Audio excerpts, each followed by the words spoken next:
estamos de regreso y aquí me voy a aventar una partida de uno con J. Lozano para que sea un poco más amena la charla. Entonces, ahorita me estaba contando que de niño jugabas. No, de joven jugaba Magic, un juego de cartas. La gente más conoce más Yu-Gi-Oh que Magic, pero yo empecé jugando Yu-Gi-Oh, digo Magic. ¿Y cómo fue que jugabas eso? Había mucho jugador en aquel entonces, y había varias tiendas de tres. Rojo. Y usualmente siempre había alguien con quien jugar.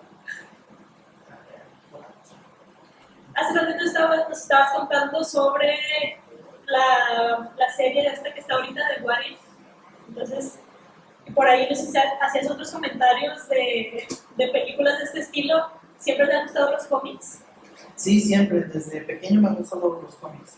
¿Cómo fue que llegó el primer cómic a tu vida? ¿Te acuerdas? Sí, mi mamá lo compró para que dejara de estar jodiendo en la parecida. ¿Y se repitió después o no? Pues no, porque encontró la forma de mantenerme tranquilo cuando íbamos a la parecida. Pero compró un cómic, una revista y se queda ahí jugando y no hay problema. ¿Consideras tú que los cómics Sí. te hicieron el escritor que eres? O sea, ¿qué parte de lo que tú eres de escritor nació con la lectura de cómics? Es muy probable que sí, porque fue es una lectura rápida. Que era el de Come 4. Es una lectura rápida que, por medio de las viñetas, le permite a un niño engancharse más en la literatura que si fuera, no sé, puras letras como vendría a ser un libro. Y a mí me gustaban mucho los cómics de Marvel. Yo leía mucho Marvel. Y posteriormente mi mamá, cuando me compró un cómic de Batman, dijo: no, esto está muy oscuro para ti, no es prudente que estés leyendo esto. Pero lo que no sabía mi mamá es que yo ya me había leído Drácula y ya me había leído Narraciones Extraordinarias de Edgar Allan Poe, entonces no me hizo mucha gracia que no me comprara libros de Batman. ¿Y eso cuántos años eran? Como 8 años. Bueno, Drácula lo leí como a los 9, pero Narraciones Extraordinarias lo leí como casi a los 8 años.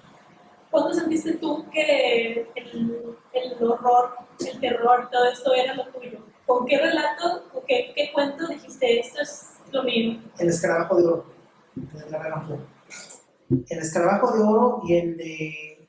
se me olvidó el nombre, si es el de Berenice, donde él... Bueno, cualquiera de los dos Berenice, donde él tiene una esposa de pelo negro, más negro, tan negro como ala de cuervo a la medianoche, y se le muere. Y luego se casa otra vez con una rubia. Y luego le empieza como a generar un hechizo a la rubia. Y luego la rubia se muere. Y luego la embalsama. Y luego la rubia despierta ya estando muerta y es su esposa anterior. Y en el otro donde él va y saca los dientes del cadáver de su esposa y los tiene en una cajita para estarlos escuchando. Ahí fue cuando yo dije: ahora yo quiero seguir leyendo esto. Y cuando leí a Lovecraft fue cuando dije: yo quiero escribir así. Cuando tenías 8 años, leíste Narraciones Extraordinarias y te encontraste esta fascinación por el... Sí, me gustó la sensación que te causa el horror al momento de... ¿Y cuando Lovecraft, cuántos años te acuerdas? Espera, yo me ese 2, ¿verdad? Sí. Entonces sigo yo otra vez, ¿verdad? Sí. No es nada personal. Entonces cuando yo leía Lovecraft tendría unos 12, 13 años.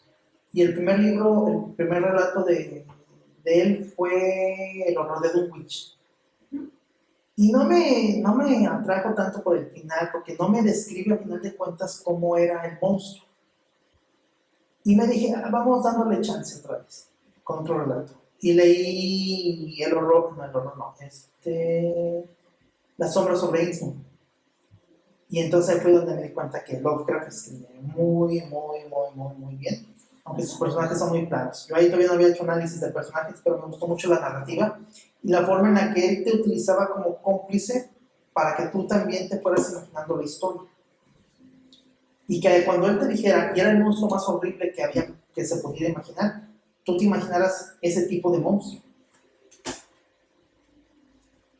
Eso me gustó mucho del maestro. Sin embargo,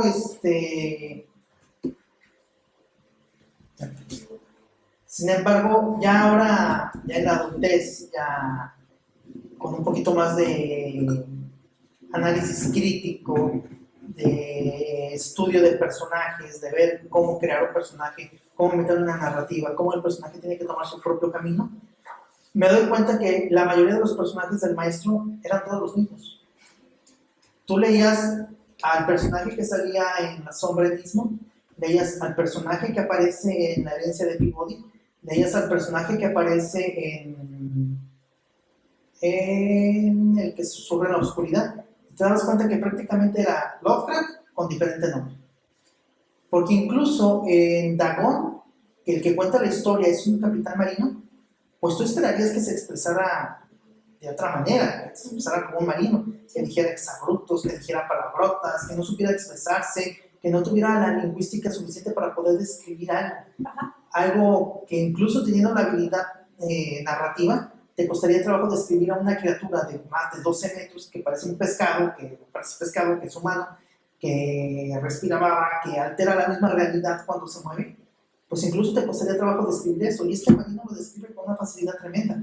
Entonces, ahí pierde un poquito la credibilidad de los personajes de Lovecraft. No la narrativa, que es muy buena, pero sí la parte del personaje cuando está contando su historia. Fíjate que a mí me habían dicho cuando estaba en la prepa que Lovecraft nunca se ponía a sí mismo en sus cuentos, que por eso era como que súper guau. Y yo la verdad pues no, a ese punto no había leído Lovecraft todavía. Entonces tú nos dices lo opuesto, que siempre se repite a sí mismo en todo. Sí, el que conoce,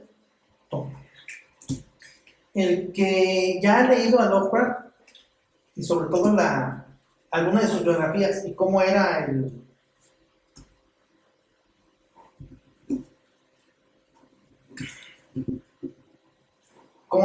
maestro, se da cuenta que casi la mayoría de sus personajes son él. Sobre todo Randall Carter. Randall Carter es prácticamente Lovecraft. Y hay muchos que sí se ofenden, y sobre todo los del círculo Lovecraftiano. No, es que tú no sabes que el maestro, o sea, pues era humano, o sea, no. Y uno de sus logros más grandes fue hablar del Necronomicon y no escribir el Necronomicon. Sí, de hecho, hace tiempo lo leí y dije, ¿y dónde está esta historia? No, nunca la... Esta la saqué. Está volteada. Ya yo esto. Nunca lo escribió como tal. Había narrativas, había dibujos de los supuestos hechizos que habían en el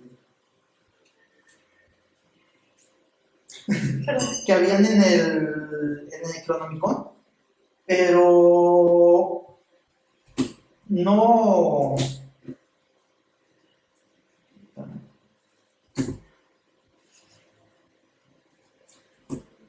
Se le ponen unas cuantas.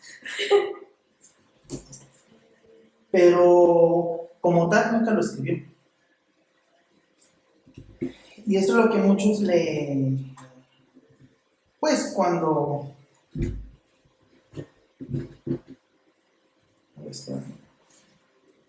no les tengo más. Estas. Entonces va a ser amarillo. Con esta no me acuerdo. ¿Juegas tú o juego jugar yo? Tú. Es que solo son todos. Sí. Ay, se me fue el rollo. No sé si se me fue, ¿qué estaba diciendo? Estabas hablando de los Lovecraftianos. Sí. Mucho. Sí, porque realmente no hay una parte amarillo, que pueda decir, es que sus personajes, tú te podrías encontrar uno de esos personajes en la calle. No, no es cierto, o sea, son personajes demasiado ocultos. Muy bueno.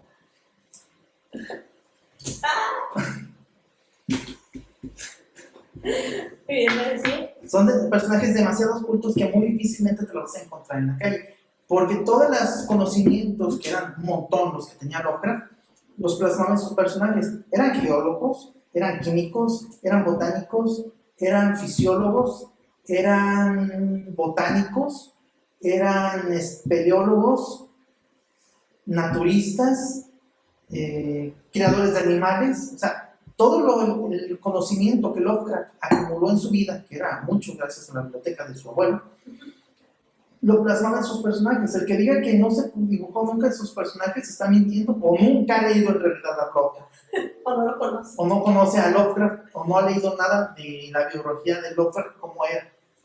Y ahora que estás platicando de leer, vamos a escuchar la lectura del cuento La Caminata, de aquí, de J.A. Lozano. Dice: llevaban días de camino sin un lugar fijo al cual dirigirse. La ciudad quedó varios kilómetros atrás, arrasada por completo, sin alimento, sin servicios, sin esperanza. Durante todo ese tiempo avanzaron a tientas por el campo. Poco a poco los abrojos y las cercas de los predios comenzaron a rasgar la ropa. En cuestión de un par de días estarían desnudos ante la intemperie. Pero eso ya no tenía relevancia. Al perder todo lo que tenían y conocían, el pudor era la menor de sus preocupaciones. Uno de ellos era Roberto. ¿Qué importancia tenía su nombre? Como si en esos momentos los nombres tuvieran alguna relevancia, de igual manera como los títulos sociales como ingeniero, señor, gerente, licenciado y Roberto. Dejaron de tener sentido o razón. Es curioso, ¿verdad? Nos entregamos a la labor de crearnos un nombre con un mote que nos da prestigio y estatus dentro de la urbe global, de una manera tan aprensiva que arrojamos a un lado lo que en realidad importa. Sacrificamos nuestra vida sin saber que al final de cuentas somos simples estructuras de carbono, átomos entrelazados por fuerzas que escapan de nuestro control, maquinarias biológicas predestinadas a la muerte, la putrefacción y el olvido. Roberto se autonombró líder, de la manera más democrática posible. Un día decidió caminar en una dirección. Todos creyeron que sabía algo, o que al menos su sentido de la orientación sería mejor que cualquiera de ellos. Lo mismo les daba un camino que otro. Lo que no deseaban era permanecer inmóviles, en la cercanía de la ciudad donde el hedor a muerto impregnaba cada partícula del aire. Comenzaron a seguirlo, sin razón alguna o con todas ellas.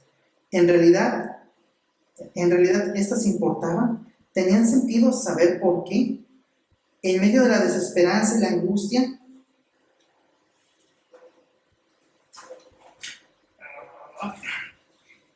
siempre se busca algo o alguien en quien depositar nuestra fe, un predicador, un pastor, un profeta, un Moisés que nos lleve a la tierra prometida, o un Mesías que nos conduzca al paraíso más allá del reino de los muertos.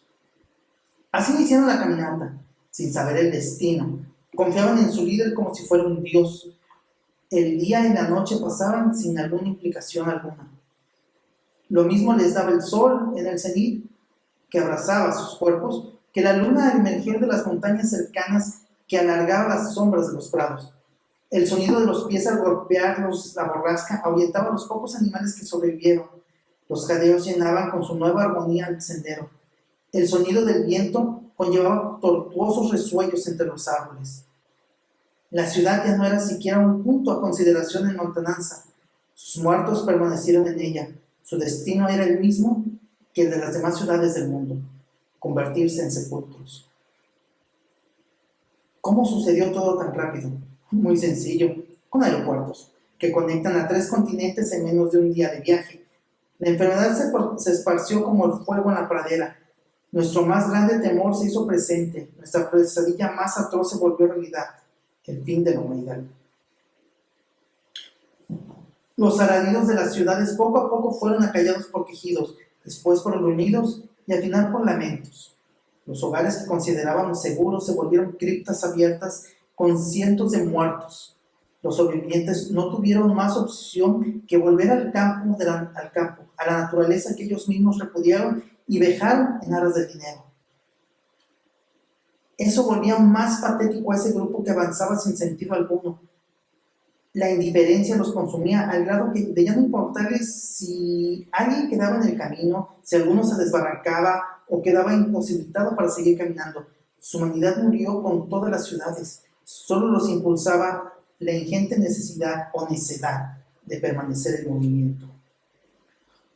Algunos tenían suerte y encontraban animales de los cuales se servían, como en algún momento los primeros homínidos lo hicieron. La humanidad volvía a sus orígenes. El sonido de sus pasos era cada vez más lento, con el compás propio de quien sabe que no llegará a ningún lugar, que nada lo espera. El líder continuaba al frente, sin tomar conciencia que dirigía a un grupo numeroso por un sendero desconocido. La intemperie del clima comenzaba a mostrar sus estigmas, laceraciones, cabello raído, ya no tenían uñas en los dedos de los pies. Algunos quedaron imposibilitados para avanzar y fueron dejados. Solo existía una aplicación en todos ellos: caminar. Empinadas colinas con rocas que los hacían resbalar, como placas de antiguos saurios dispuestas una sobre la otra, que al contacto con los pies se deslizaban para hacerles aún más penosa la marcha. Descensos cubiertos de arena en los que resbalaban con tumbos hasta el final del camino. Si tenían suerte, solo recibirían golpes. Algunos se rompían huesos o encontraban ramas afiladas que se aferraban a sus cuerpos. Un atardecer todo cambió. Roberto se detuvo. Por primera vez desde que inició esa procesión que los alejaba cada vez más de la ciudad, algo en el aire llamó su atención. La señal provenía del mismo viento. Desvió la mirada hacia el sur y entendió que en ese lugar encontraban lo que buscaban sin la esperanza de encontrarlo. Una razón dentro de un mundo que la había perdido por completo. El ritmo apático cambió a un paso firme. Ya no existía el avanzar lento y sin objetivo en el andar. No había necesidad de comunicarlo a los demás. De inmediato el grupo se dio cuenta que ahora tenía una dirección y un lugar al cual dirigirse. Bernardo tomó un trozo de carne. Estaba hambriento, al grado de desfallecer. Imelda lo miraba con tristeza. El grupo sobrevivió porque escapó a tiempo de la ciudad. Abordaron varias subs y lograron internarse en la sierra, lejos de las criptas urbanas. Esperaban estar a salvo y comenzar desde cero una nueva forma de vida. Confiaban en encontrar otro grupo de sobrevivientes para formar una colonia y sobreponerse al final de la sociedad. Con suerte encontraremos a más como nosotros, comentó Imelda por lo bajo. No debemos ser confiados.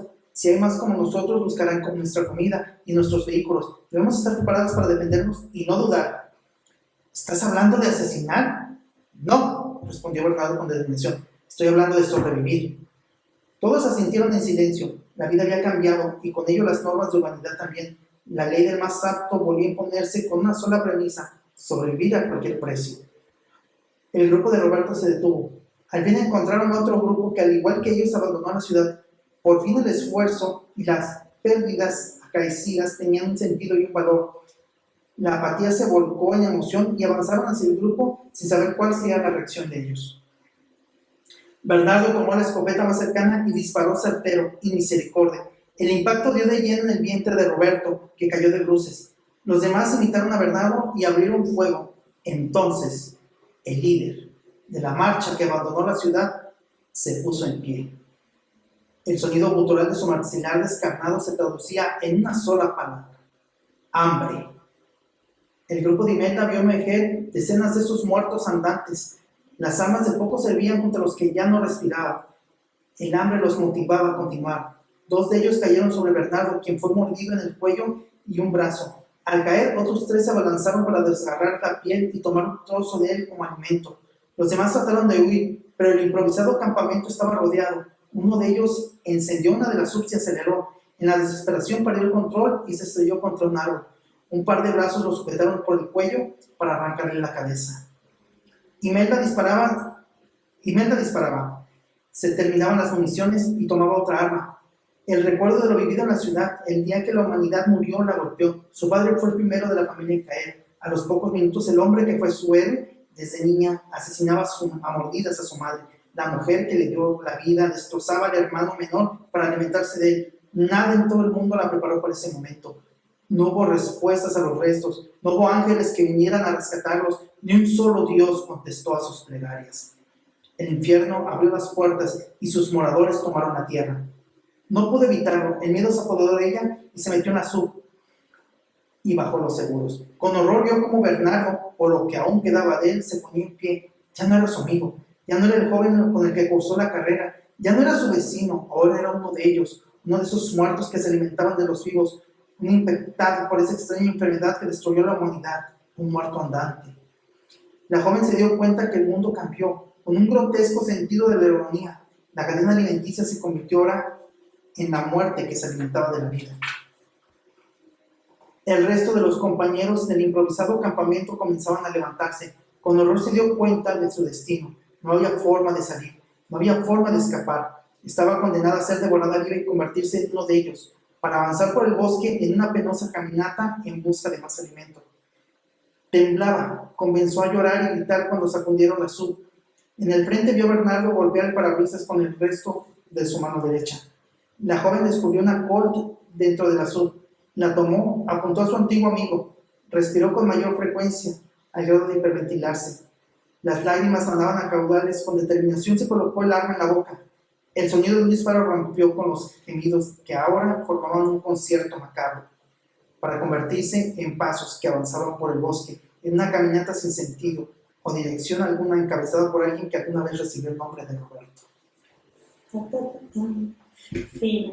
Fíjate que me gustó mucho este cuento. Cuando lo leí me acordé mucho de las palabras que me dijo hace 2 semanas sobre ti, Danae Enríquez. Ella me comentó que siempre en tus cuentos uno los va leyendo y dice, todo bien, todo tranquilo, ¿no?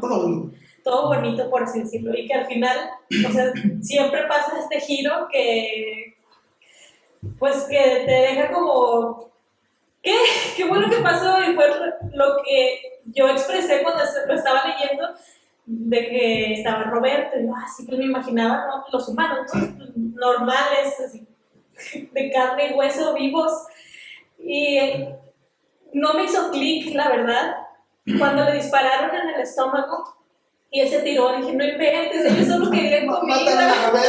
Sí, pensé que pobre Roberto, toda la caminata que hizo en busca de comida para que lo mataran.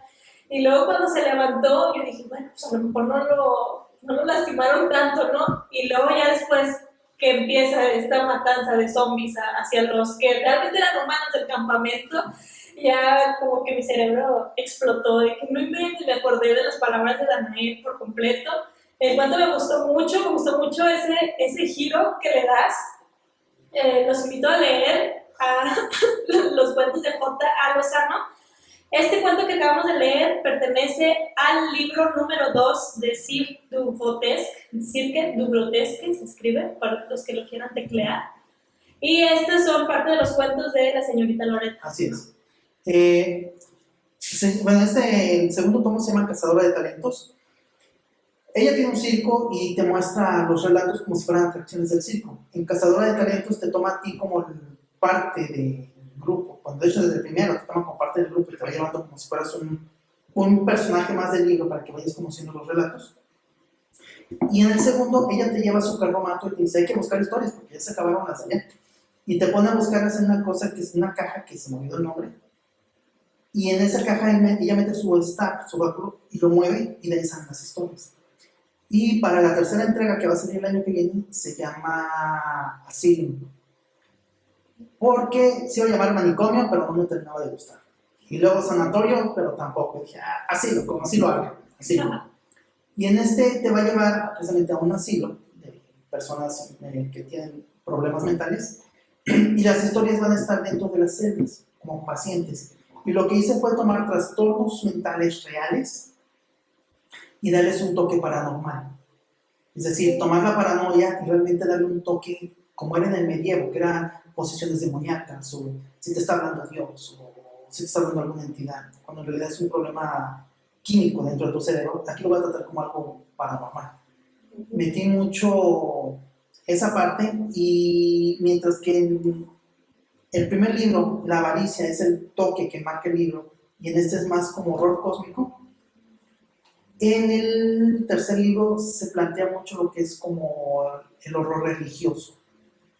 Hay un relato que se llama Ruega por nosotros, no es cierto, líbranos del mal. Otro que se llama El buen pastor. Y una vez me dijeron, ay, escribe una historia de amor. Y les dije, un día voy a escribir una historia de amor. Y van a decir, ay, ¿para qué escribir una historia de amor? Y hay un relato que se llama Historia de amor. Y cuando lo leyó mi hija me dijo, ¿por qué me pones a leer esto? Le dije, ¿te gustó? No hay una palabra para decir si me gustó. O sea, está chido, pero ¿para qué me hiciste leer esto? ¿Cuántos años tiene tu hija? Cuando lo leyó ya tenía 17. Ya que eres adulta, si lo puedes ver. Bueno, pero tú leías como a los 8. Sí. Pero, y manejo mucho ese tipo de situaciones. Me gusta mucho generar angustia en el lector, ansiedad, impotencia. Y eso es lo que tratan de llevar mis relatos.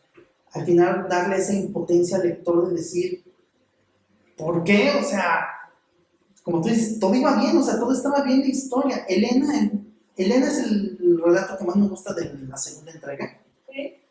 Porque te da precisamente eso, cuando el lector dice, oye, tú me dijiste que esto. No, yo no te dije nada. Tú sacaste tus conclusiones, o dime en qué parte del relato yo te dije que era así. Ajá. Y hay un relato aquí en el 1 que se llama El experimento, que también lo terminan de leer y dicen, no es cierto, tramposo, me dijiste que yo no te dije nada. Lee bien. Lee bien, o sea, que en ningún momento yo te dije esto. Entonces, de eso van casi todos mis relatos. Y mis novelas de horror se van también por ese estilo, generar esa angustia, esa ansiedad y darle al lector la impotencia de que debe de generar una historia de horror. La historia de horror te debe de generar a ti como lector impotencia, de que ya sabes que le va a ir algo, le va a pasar algo muy malo al personaje, pero no puedes evitarlo. Y tienes que seguirlo leyendo porque quieres saber qué va a pasar. Y tienes la esperanza de que a lo mejor no le va a pasar algo tan malo. Sí. Pero sí les pasa algo.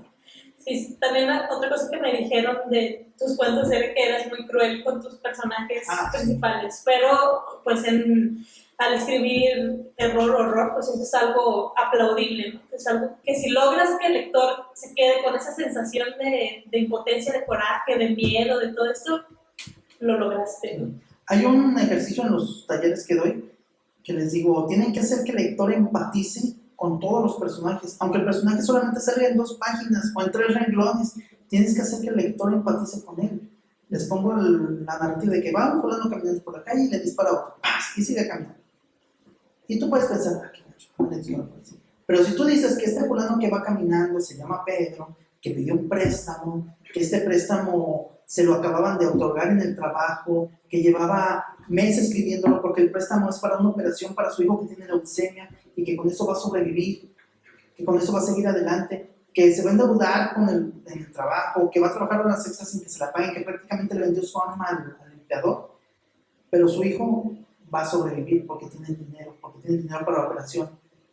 Y da gracias a Dios, y en esa última gratitud fue lo que pasó por su mente antes de la bala que le voló la cabeza. Y entonces tú le generas toda esa angustia, toda esa impotencia, toda esa ansiedad al lector por decir, ¿por qué? Es que quiero que realmente odies al que disparó. ¿Y cómo vas a odiar al que disparó si le disparó a un borrego más del rebaño?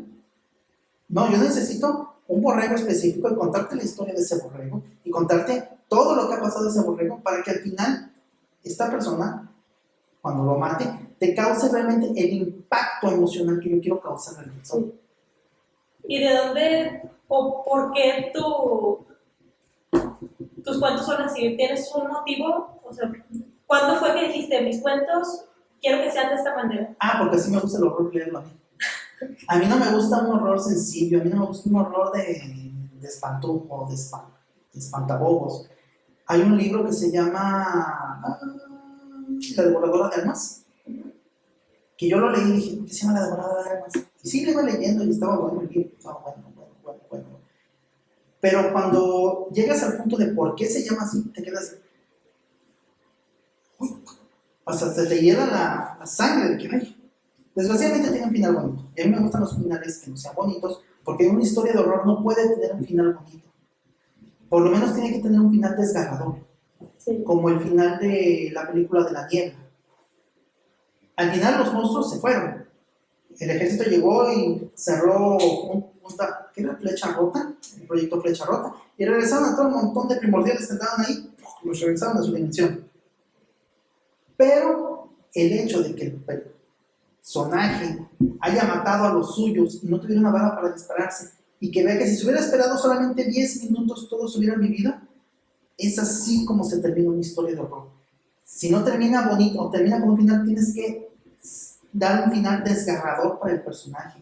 Ese sentimiento de angustia e impotencia se lo tienes que dejar al lector más allá de la obra, más allá del final de la obra, para que se quede con ganas de volver a ver. Sí, claro, pues, y aparte, si no les gustan ese tipo de finales, pues simplemente ¿A qué me leíste?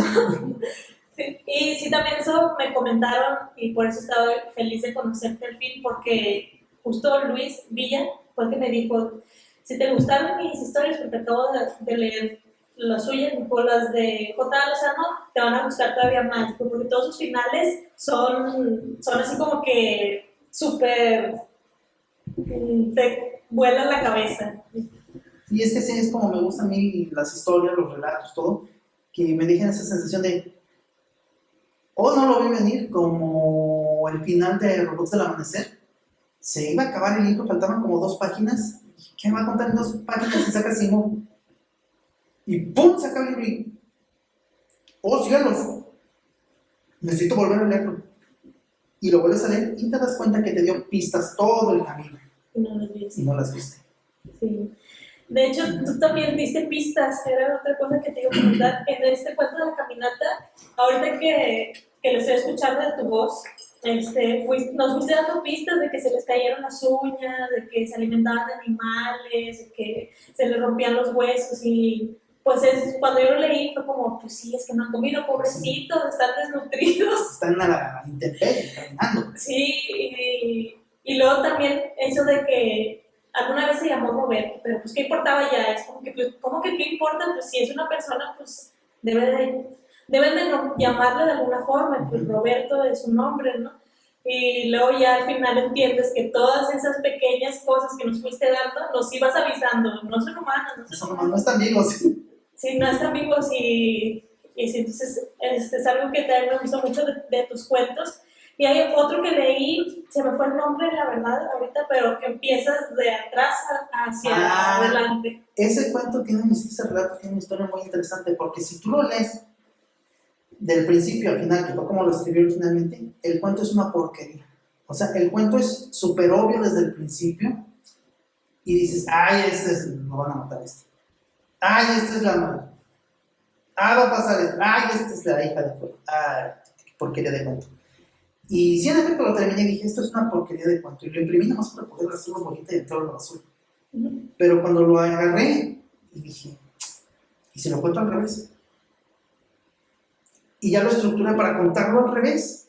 Y al momento de empezar a contarlo al revés, tiene todo el dramatismo que yo le quería poner al relato. Porque te van pasando cosas de, no manches, ¿y esa batería de dónde salió? Y la pistola que, ¿por qué mató a la niña? ¿Por qué la mató? Vamos 5 minutos para atrás. Sí. Entonces, todo eso le va metiendo ese dramatismo que yo buscaba en el relato. Pero que si tú lo lees, de hecho, si lees el relato ahora sí, en su orden normal como empezó, puedes decir, qué historia tan boba. Porque está muy predecible. Pero la frase con la que termina el relato, que es con la que iniciaría originalmente, es la que remata y te da el sentimiento de angustia. ¿Sabes? Vamos por aquí, ¿qué puede salir mal? Sí, de hecho. Yo lo leí, la verdad, de las 2 formas. Lo leí de cómo empieza a cómo termina. Y dije, ¿cómo sería si lo leo de cómo termina a cómo empieza? Y me lo aventé de las 2 órdenes. Y sí, cuando invertí el orden sí encontré como que varias pistas que nos fuiste dando, pero que no te das cuenta porque lo vas leyendo Sí. cinco mensajes. Y les queremos compartir que vamos a hacer un sorteo, un giveaway, regalar una serie de libros de los invitados que hemos estado teniendo aquí. El libro que se van a llevar el día de hoy es de J. Lozano. La entrega número 2, Cazadora de Talentos. Sí, es el fantástico y maravilloso Cirque de Lutèce de la señorita Loretta, Cazadora de Talentos, que es la segunda entrega. Y tiene una dedicatoria muy, muy especial. ¿Gustarías leerla? Ah, claro. Dice: ¿tú crees que es suerte el que tengas este libro? Nada es suerte, afable lector. No te ganaste este libro. Yo te busqué y te encontré. Bienvenido al Cirque de Lutèce. Entonces va a estar aquí J. Lozano buscando telepáticamente quizás al lector que se va a llevar este libro junto con las 3 entregas de Insano, de Villa, y los próximos invitados también vamos a estar rifando ya cuando completemos 4 autores. Entonces, nos comentaba que este libro es del circo de la señorita Loretta y me gustaría saber cómo fue que ella surgió. Bueno, ella tiene una historia muy, muy peculiar y me dice: ¿no te cansas de contarla? No, me canso de contarla.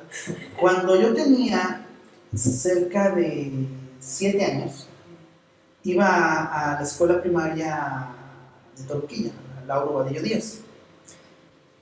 En Toluquilla, todos los días, hasta parecían fábricas, se ponía en octubre el festival ahí.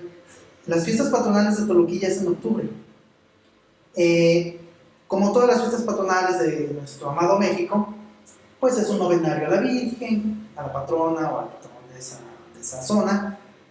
Y hay juegos artificiales, pero lo más importante, hay juegos mecánicos. Iban los hermanos Ríos, no sé si están en ese tipo de esos juegos. Pero lo más importante y lo que a mí más me llamaba la atención de ese lugar era una carpa que estaba a la orilla. Esta carpa mostraba atracciones como la cabeza sin cuerpo, la mujer araña, la mujer pescado, al ton de ¿por qué te convertiste en araña? Porque le pegué a mi mamá cuando era niña y me cayó una maldición.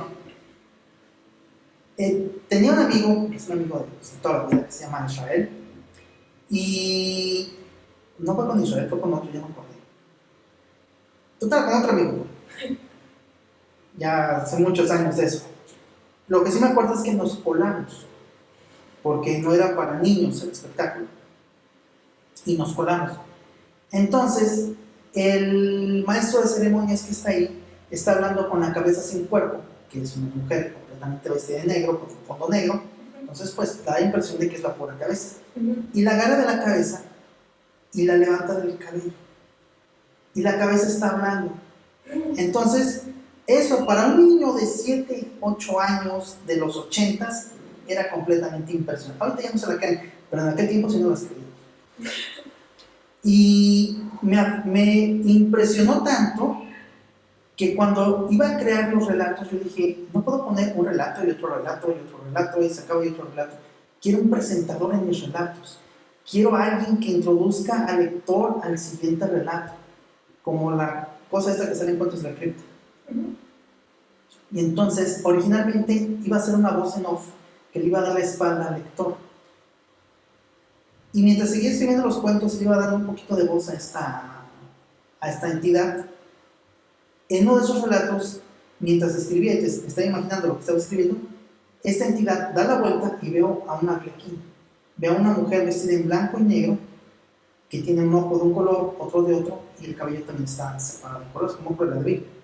Pero la Cruella de Vil de las caricaturas, de las primeras de Disney, no la de ahorita. Y entonces, en ese momento, la veo y digo: se tiene que llamar Loretta.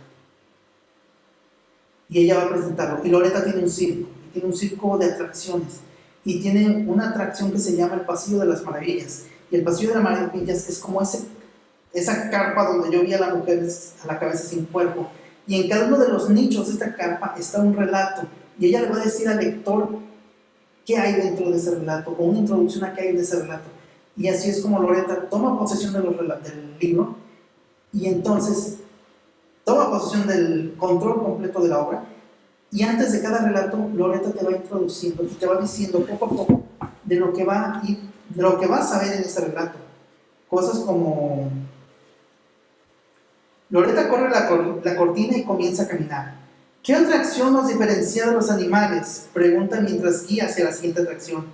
Sus pasos son acompañados por numerosos susurros procedentes de nichos cubiertos, donde los habitantes exhalan sin sufrimiento.